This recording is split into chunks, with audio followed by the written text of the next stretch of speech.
Fiquei ali no tribunal tentando não chorar enquanto a advogada do meu ex-marido me destruía na frente do juiz. Ela está falida, mal consegue pagar pela casa, comprar uma comida ou roupas decentes para as crianças, disse ela com um sorriso irônico. Por que ela deveria ficar com eles? Cerrei o maxilar e fiquei em silêncio. Sentia minhas mãos tremendo. Eu não queria dar a eles a satisfação de me ver desmoronar. O juiz assentiu lentamente como se concordasse. Naquele momento, senti como se o ar estivesse sendo sugado do meu peito. Tudo em que eu conseguia pensar eram meus filhos, Tiago e Isadora. O que aconteceria se eles fossem tirados de mim e entregues a um homem que só se importava com controle e aparências? Eu não podia pagar um advogado como o dele. Eu não tinha dinheiro para nada, na verdade. Mal conseguia me manter em pé, mas eu estava ali. Eu compareci e estava fazendo tudo o que podia pelos meus filhos. Então, quando senti que estava entrando naquele pânico silencioso, em que o corpo está parado, mas os pensamentos gritam, meu filho de 7 anos se levantou. Mãe, disse ele, alto o suficiente para que todos ouvissem no tribunal. Posso mostrar ao juiz a carta que encontrei no cofre do meu pai? A sala congelou. Todos se viraram. Eduardo enrijeceu. Sua advogada piscou como se tivesse acabado de levar um tapa. Até o juiz parou no meio da frase. Eu não fazia ideia de que carta Tiago estava falando. Meu coração batia forte. Ele nunca havia mencionado nada sobre uma carta, mas eu a senti. E enquanto ele caminhava até o tribunal com aquele pedaço de papel dobrado na mãozinha, tudo mudou. Nem sempre fui o tipo de mulher que se sentava no tribunal com medo de falar. Eu costumava ser confiante. Tinha um emprego que amava, amigos. Eu ria com sonhos que pareciam possíveis. Mas quando me casei com Eduardo, as coisas mudaram. Aos poucos e ao mesmo tempo, de repente, ele nem sempre foi cruel. No começo era charmoso, generoso e convincente. Disse que eu não precisava trabalhar, que eu deveria ficar em casa, criar as crianças e deixá-lo cuidar do dinheiro. Você já fez o suficiente, disse ele certa vez. Você merece descansar. Eu não percebi o que estava abrindo mão quando concordei. Minha independência, minha voz, minha rede de apoio. Tornei-me invisível dentro da minha própria vida. Depois que nossa filha Isadora nasceu, Eduardo começou a mudar.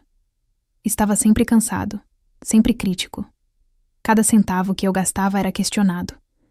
Se eu comprasse fraldas sem conferir o preço na promoção, ele ficava em silêncio por horas. Se eu mencionava voltar a trabalhar meio período, ele me lembrava de que eu não tinha um currículo recente, ou dizia, não precisamos da sua ajuda. Precisamos que você seja uma boa mãe. Quando ele foi embora, eu não tinha mais nada. Sem poupança, sem advogado, ninguém ao meu lado, apenas meus filhos. Ele cancelou a conta conjunta e foi morar com outra pessoa. Contratou um advogado imediatamente. Eu nem tinha condições de pagar um.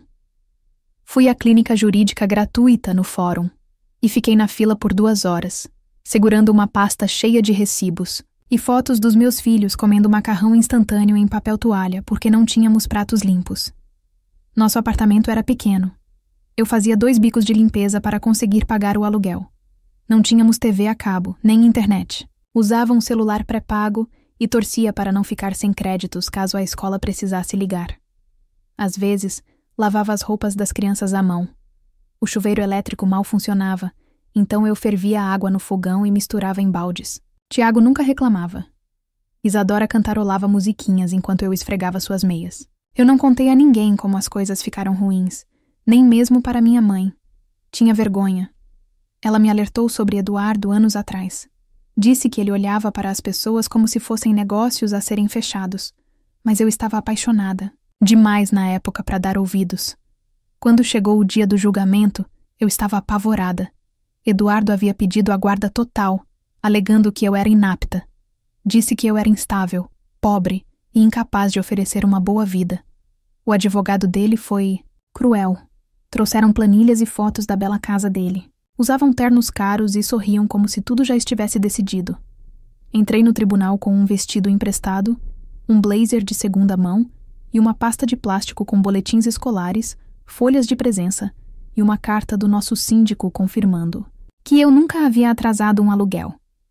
Eu sabia que não era o suficiente, mas precisava tentar. Pelo Tiago, pela Isadora. Naquela manhã, Tiago segurou minha mão enquanto subíamos os degraus do tribunal. Vai ficar tudo bem? Ele perguntou. Eu sorri, mas foi um sorriso fraco. Vai sim, querido. Vai ficar tudo bem. Mas eu não tinha certeza. Não tinha certeza de nada. Só sabia que amava meus filhos. Eu sabia como era passar necessidade sem deixá-los perceber. Sabia como era chorar baixinho no banheiro à noite, para que eles não ouvissem. Sabia o quanto me esforçava para fazer o mundinho deles parecer seguro, mesmo quando tudo ao nosso redor estava desmoronando. Dentro do tribunal, sentei-me ereta e imóvel. Observei Eduardo evitar meu olhar. Ouvi a advogada dele listar tudo o que eu não tinha: dinheiro, moradia estável, transporte confiável. Ela disse que o filho dela usava sapatos de segunda mão com buracos e que a professora da filha mencionou que, às vezes, ela pulava o café da manhã. Mas isso não é negligência. Isso é pobreza. E pobreza não é crime, embora seja tratada como um risco. Eu queria gritar, queria perguntar: onde você estava quando eu pulei o jantar para garantir que ainda havia cereal suficiente? Onde você estava quando eu vendi minha aliança para comprar casacos de inverno? Mas permaneci em silêncio. Aprendi que, no tribunal, raiva não soa como força, soa como desequilíbrio. O juiz assentiu lentamente, como se todas as acusações fizessem sentido. Meu coração afundou. E quando achei que não conseguiria aguentar o restante da audiência, senti aquele puxãozinho na manga. Tiago, meu doce e corajoso menino. Ele me olhou com os olhos arregalados e sussurrou: Mãe, posso falar uma coisa para o juiz? O tribunal pareceu congelar no momento em que a advogada de Eduardo começou a falar. Vanessa caminhava com a confiança de quem já havia feito aquilo dezenas de vezes e esperava vencer novamente. Mantinha-se ereta, com a voz firme e direta, enquanto apresentava sua versão da minha vida. Uma versão sem verdade, feita para humilhar. Ela não tem emprego fixo. Recebe ajuda financeira irregular. Mora em uma habitação temporária. As crianças merecem mais do que uma mãe que mal consegue alimentá-las. Não olhei para o Eduardo. Não precisava. Já conseguia imaginar o rosto dele, inexpressivo, relaxado, assistindo a tudo se desenrolar como se não tivesse nada a ver com isso. Como se minha ruína financeira não tivesse sido cuidadosamente orquestrada por ele. Foi ele quem esvaziou nossa conta conjunta dias antes de partir. Era ele quem se recusava a ajudar com as contas, a menos que isso o fizesse parecer bem aos pais. Mas nada disso importava naquela sala. A única coisa que o juiz tinha à sua frente eram as planilhas e fotos do lado de Eduardo. Fotos de sua casa imaculada, a geladeira abastecida, os folhetos da escola particular. Vanessa folheava seus documentos num ritmo tranquilo, pegando meus extratos bancários. Ela os segurou como se fossem roupa suja. Meritíssimo. Como pode ver, minha cliente oferece um ambiente seguro e consistente. As crianças têm seus próprios quartos, refeições regulares e uma babá. Enquanto isso, a senhora Natália não tem renda comprovada nem empregador verificado. Ela está com contas de serviços públicos atrasadas e recebeu uma advertência por atraso de aluguel em fevereiro. Esta não é uma situação segura, nem estável para duas crianças pequenas. Senti meu rosto corar. Ela não mencionou o fato de que eu havia aceitado todos os trabalhos que podia, muitas vezes limpando casas por dinheiro, já que trabalho formal não era uma opção com 2 filhos e sem creche. Ela também não mencionou que o aviso de aluguel foi resolvido em poucos dias, ou que eu tinha vendido tudo de valor que possuía para manter comida na geladeira. O juiz não falou de imediato. Ele se recostou, olhando para os papéis como se eles confirmassem o que já acreditava, que eu estava tentando. Mas tentar não era suficiente. Eu queria me defender, explicar tudo, mas também sabia como isso soaria. Já havia sido avisada, para não interromper, não ficar na defensiva, não chorar demais ou parecer fria demais. Então, fiquei ali sentada, em silêncio, envergonhada, ardendo de vergonha e frustração. Meus dedos cravaram-se na beirada da cadeira. Mantive o olhar fixo nas crianças sentadas em silêncio ao meu lado. Isadora desenhava num rascunho com um giz de cera sem ponta. Tiago observava Eduardo com os olhos semicerrados. Então Vanessa disse a frase que me atingiu mais profundamente do que qualquer insulto que já tivesse proferido. Por que ela deveria ficar com as crianças se não tem nem condições de cuidar? Delas? A frase ecoou na minha mente. Por que eu deveria ficar com elas? Contive as lágrimas que se acumulavam atrás dos meus olhos. Eu sabia que minha realidade não era impressionante no papel. Eu não tinha roupas novas para elas. Não tinha dinheiro para almoços chiques ou aulas de balé. Mas eu estava lá todas as noites. Era eu quem penteava os cabelos deles, procurava monstros debaixo das camas e ficava acordada até tarde costurando remendos à mão em suas roupas, porque não tinha dinheiro para comprar novas. Nada disso importava para a corte. Só os números importavam. Números que eu não tinha. O juiz olhou para mim, com os olhos pesados de dúvida. Ele abriu a boca como se fosse falar, quando eu senti aquele pequeno puxão no meu braço de novo. Tiago. Ele sussurrou. Mãe, posso mostrar ao juiz a carta que encontrei no cofre do papai? A princípio não entendi. Que carta? O encarei, confusa, até que ele tirou um papel dobrado do bolso, do casaco, e o ergueu. Meu estômago embrulhou.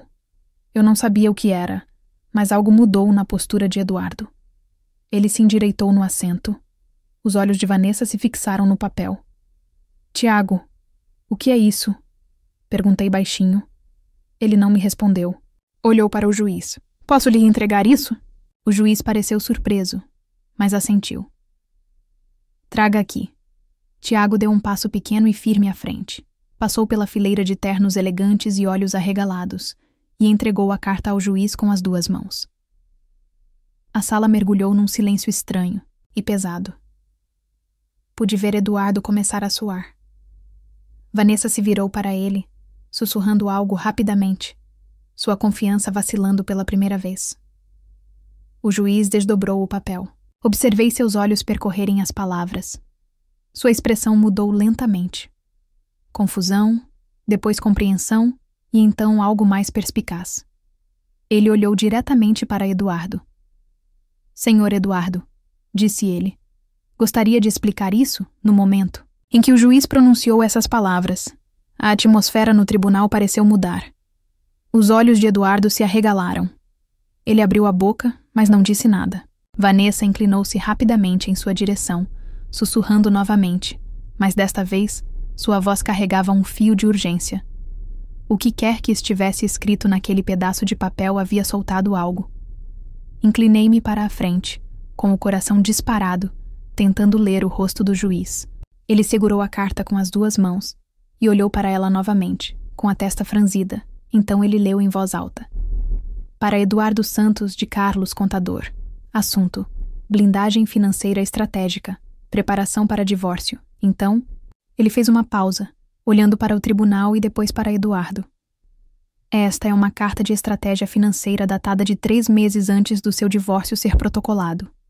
Ela detalha instruções para a abertura de contas offshore, transferência de ativos para empresas de fachada e minimização da renda declarada, a fim de influenciar os processos de custódia e pensão alimentícia.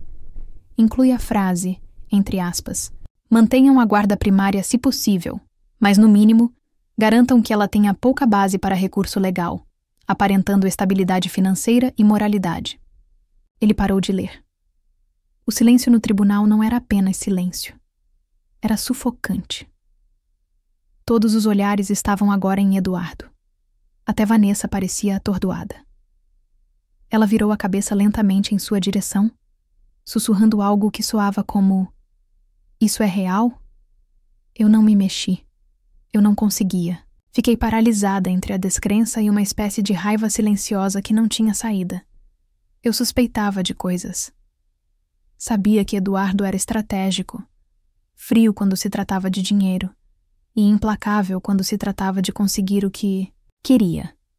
Mas ver isso por escrito, ouvir um juiz ler em voz alta na frente dos meus filhos, era algo que eu nunca imaginei. O juiz abaixou a carta e a colocou cuidadosamente sobre o banco à sua frente. Então olhou para Eduardo e disse: "Você estava enganando este tribunal intencionalmente. Você tentou manipular o resultado deste processo por meio de fraude financeira. Esta carta é uma tentativa direta de usar riqueza e desonestidade calculada para negar aos seus filhos o acesso à mãe." Eduardo se levantou abruptamente. "Essa carta é antiga. Não foi usada. Nem sequer é..." "Sente-se, Sr. Eduardo", disparou o juiz. A autoridade em sua voz surpreendeu a todos. Isadora ergueu os olhos do desenho e estendeu a mão para mim. Passei o braço em volta dela, sem desviar o olhar do juiz. Ele voltou sua atenção para mim. "Senhorita Natlália, a senhora já sabia desta carta antes de hoje?" "Não, meritíssimo", respondi. "É a primeira vez que a vejo ou ouço falar dela. E seu filho a encontrou?" Assenti com a garganta apertada. "Sim. Ele nunca mencionou isso até agora." Tiago olhou para mim, então. Achei que pudesse ajudar. Encontrei-a quando estava procurando meu tablet na casa do papai. Eu não queria causar problemas para ninguém, mas também não queria que perdêssemos. O juiz o encarou por um longo momento. Então, algo se suavizou em sua expressão. "Você fez a coisa certa, meu jovem", disse ele. Voltou-se para Vanessa. "Vou analisar este documento na íntegra e interromper esta audiência para uma investigação formal sobre a conduta financeira do Sr. Eduardo. Enquanto isso, a guarda primária permanecerá com a Sra. Natália, com a suspensão temporária do período de convivência da ré até que o assunto seja resolvido."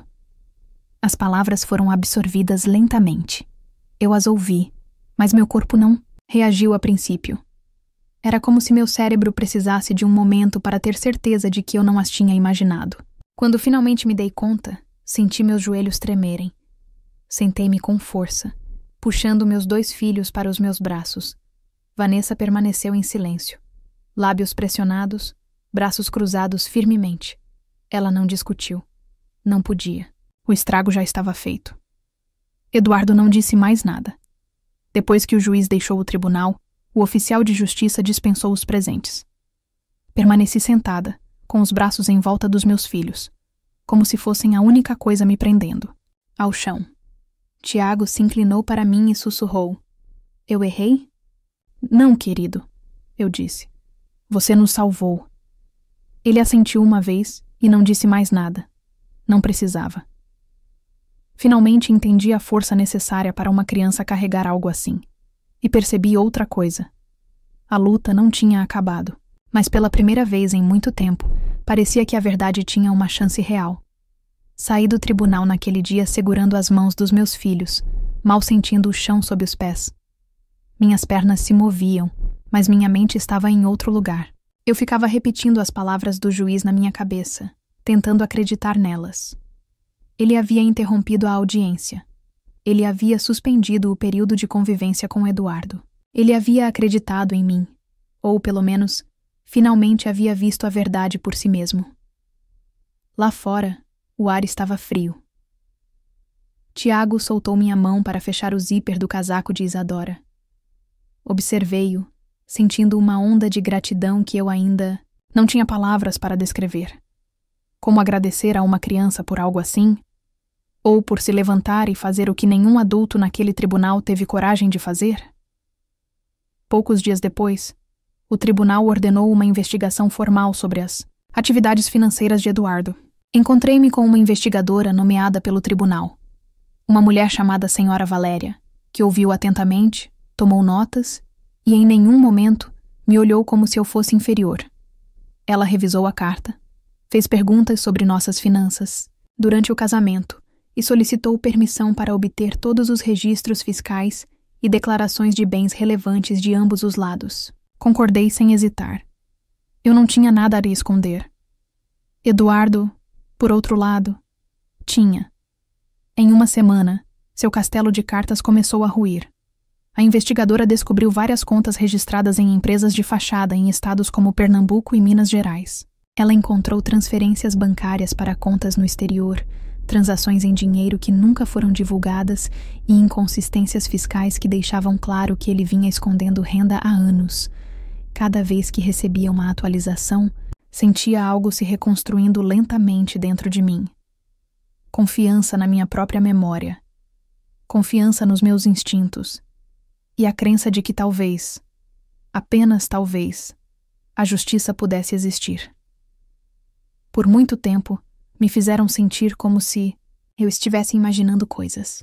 Eduardo havia convencido a todos, inclusive partes de mim, de que eu era fraca, paranoica e incapaz. Mas agora, os fatos provavam o contrário. A audiência final chegou mais rápido do que eu esperava. Quando entrei novamente no tribunal, desta vez com representação legal de um grupo de apoio doméstico, eu estava mais ereta. Não estava usando roupas emprestadas. Eu havia conseguido um emprego de meio período, limpando escritórios, e economizado o suficiente para comprar um vestido preto modesto e sapatos de salto robusto. Pequenas coisas, mas que pareciam armaduras. Eduardo também parecia diferente. A confiança havia desaparecido. Seu novo advogado falava em frases curtas e concisas. Não havia olhares presunçosos, nem sorrisos falsos. A sala do tribunal havia mudado. O juiz entrou e iniciou a sessão com uma declaração. Este tribunal revisou a investigação financeira do Sr. Eduardo e encontrou provas substanciais de não divulgação intencional, ocultação de bens e manipulação de renda para obter vantagem neste processo. Este comportamento contradiz diretamente os melhores interesses das crianças envolvidas. Ele fez uma pausa e olhou para mim. Senhorita Natália, à luz destas conclusões e do seu compromisso demonstrado com o bem-estar dos seus filhos em circunstâncias difíceis, este tribunal concede-lhe a guarda física e legal total de Tiago e Isadora. O Sr. Eduardo foi condenado a pagar pensão alimentícia retroativa e ficará sujeito a visitas monitoradas até nova análise. Não chorei imediatamente. Acho que parte de mim ainda estava me preparando para o momento em que seria levada embora, por alguém que dissesse que houve um erro ou uma mudança. Mas ninguém falou. O juiz assinou a ordem. O martelo caiu. Foi real. Isadora gritou baixinho e abraçou minha cintura. Tiago apertou minha mão. Ele não sorriu, mas seus olhos brilhavam, firmes e seguros. Naquela noite jantamos panquecas e dançamos ao som da música no rádio. Nada especial. Só nós três na nossa pequena cozinha, rindo até o som preencher cada canto do apartamento. Sentei-me no chão depois, segurando os dois no colo. Isadora estava cantando. Tiago estava desenhando algo em um bloco de notas. Quando olhei para baixo, vi o que ele havia escrito. A imagem de uma casa com 3 bonecos de palito. Acima, ele havia escrito: Lar é onde a mãe está. Aquela carta que ele encontrou era mais do que apenas uma evidência. Era uma tábua de salvação, uma porta de saída do medo para algo que finalmente parecia paz. Ele poderia ter escondido, jogado fora, ignorado, mas não o fez. Porque mesmo aos 7 anos, meu filho sabia o que era certo e o que era errado. E em um tribunal cheio de adultos, ele foi corajoso o suficiente para dizer a verdade. Passaram 6 meses desde aquele dia no tribunal, mas ainda penso nisso com frequência. Não apenas no momento em que o juiz decidiu a meu favor ou na expressão no rosto de Eduardo, mas na força silenciosa que foi necessária para chegar lá. O tipo de força que não vem do poder ou do dinheiro, mas do amor. O tipo que continua quando todo o resto se vai. Depois da decisão, a vida não se tornou perfeita. Eu ainda trabalhava longas horas. Eu ainda orçava cada ida ao supermercado até o último real. Eu ainda comprava roupas de segunda mão, recortava cupons e dizia não a coisas que outras famílias poderiam considerar certas. Mas o medo havia desaparecido. A pressão constante, a sensação de que alguém estava esperando para tirar tudo isso havia acabado. Eduardo fez algumas tentativas para retomar o controle. Ele entrou com uma moção para reduzir sua pensão alimentícia e, em seguida, tentou questionar os requisitos de visitas monitoradas, mas as evidências eram fortes e o tribunal se manteve firme. Ele compareceu às visitas agendadas 3 vezes e depois desistiu. Não expliquei muito aos filhos, só contei o que precisavam saber. O pai deles não estava preparado para ser consistente, e eles mereciam pessoas que aparecessem e ficassem. Depois de um tempo, pararam de perguntar.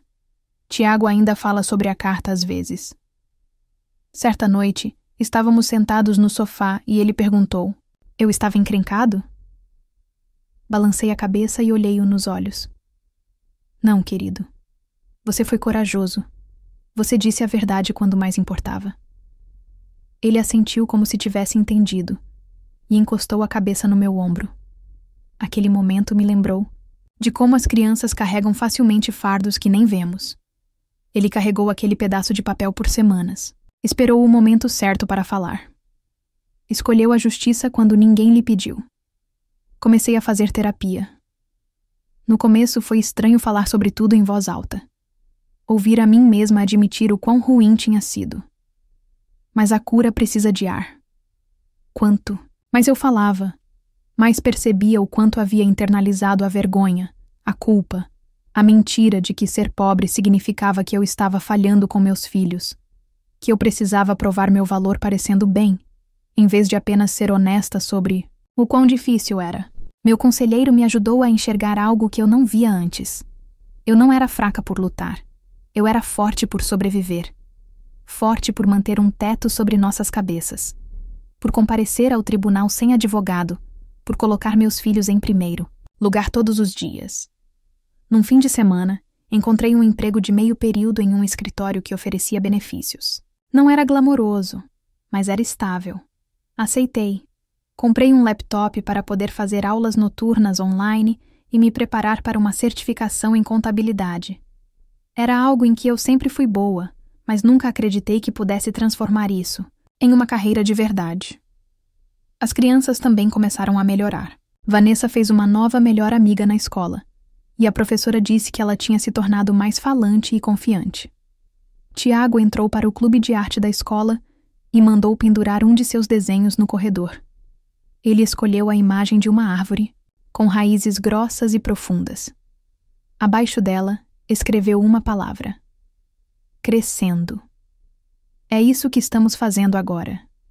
Crescendo. Nem sempre parece rápido ou fácil, mas é constante. A cada semana, nos afastamos um pouco do medo e nos aproximamos. Um pouco da paz. Às vezes, as pessoas me perguntam como consegui manter a calma no tribunal, como não desabei. A verdade é que quase desabei. Mas quando você é mãe e seus bebês estão em jogo, você encontra um jeito de continuar respirando, de se manter de pé. Não porque seja fácil, mas porque desistir nunca foi uma opção.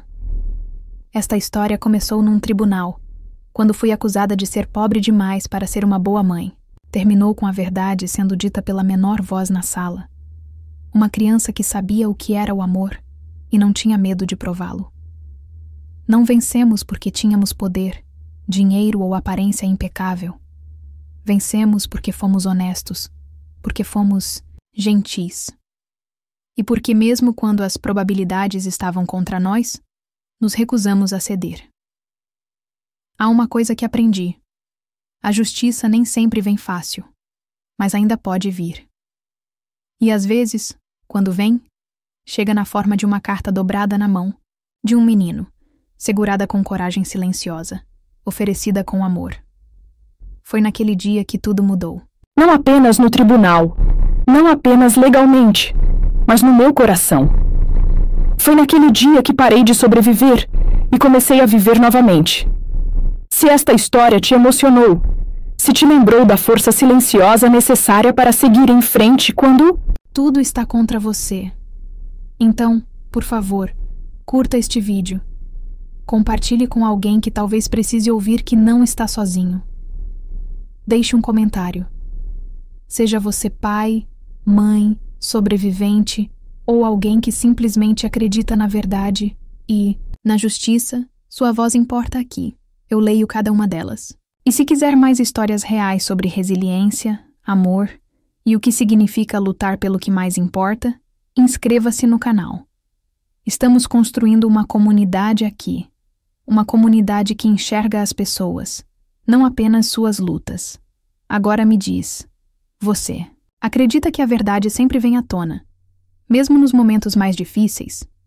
Compartilhe a sua opinião aqui com a gente. E não esquece, deixa também um comentário com uma classificação de 1 a 10 para mostrar o quanto você gostou. Assista também ao vídeo que agora está aparecendo na sua tela. Até breve!